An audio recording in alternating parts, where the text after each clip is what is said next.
Separate team. मेरा ख्याल है ये आपका मतलब ये है कि अलग अलग टीम्स 3 बन जाएं जैसे इंग्लैंड ने की हैं। मेरा ख्याल है अब ये सोचना तो पड़ेगा इसके ऊपर, 3 बन जाएं या 2 बन जाएं, आई डोंट नो, मगर ये डेफिनेटली ये बात तो डिस्कस करनी पड़ेगी। सर, प्लेयर की इंजरी के बाद रमीज राजा साहब ने कहा था कि मैं हाई परफॉर्मेंस सेंटर में रिहैब सेंटर बनाने लगा हूँ। क्या उनके जाने के बाद रिहैब सेंटर पर काम बंद हो गया है या फिर उस पर आप काम करेंगे? नहीं जी, बंद कर दिया।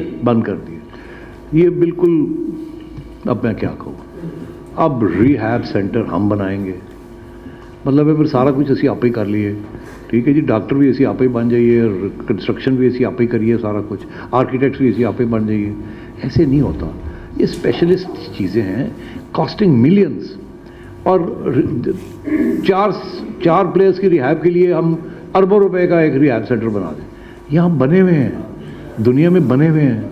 जब भी किसी प्लेयर को कोई इश्यू होता है तो डिपेंडिंग ऑन द सीरियसनेस हम उनको भेज देते हैं। आपको भी पता है कितने प्लेयर्स को पीसीबी ने भेजा है for rehab and so on and so fourth.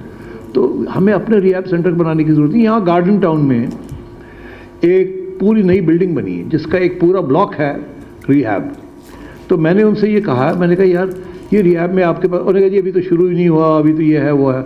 मैंने कहा देखिए हमारे साथ MOU कर लें, इक्विपमेंट आप ले आएँ और सस्टेन हम कर देते हैं।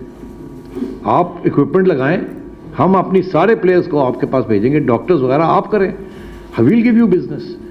तो दे वर वेरी एक्साइटेड। तो उन्होंने कहा जी बिल्कुल ठीक है, आप हमें बताएं स्पोर्ट्स रिहैब की। So they are now casting about. हो सकता है अगले 2-3 महीने में भी give you the good news कि जी हमने एक MOU साइन कर लिया है और हम अपना रिहैब सेंटर 2 अरब रुपया लगा के क्यों बनाएं।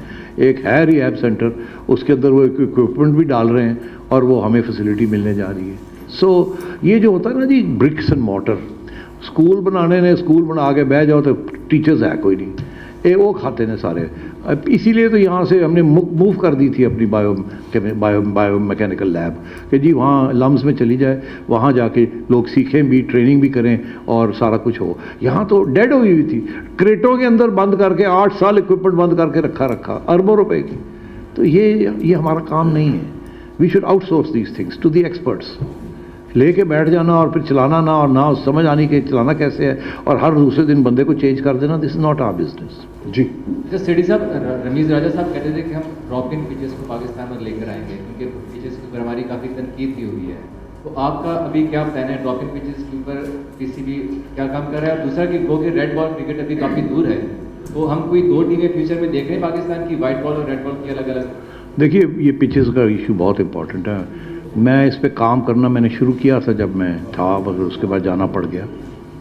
बहुत इंपॉर्टेंट इशू है और हमने एक कमेटी बना दी है जिसमें हमारे जो एग्जिस्टिंग क्यूरेटर साहब हैं, आगा साहब और शकील शेख साहब, जो कि बड़ी अच्छी, उन्होंने अपनी डायमंड क्रिकेट में एक अच्छी पिचेस वगैरह बनाई हैं, और AZ सैयद जो कि आप जानते हैं, इन तीनों की हमने एक कमेटी बना दी है कि जी चलो बैठो और चलो साड़ी पिचेस ठीक करो।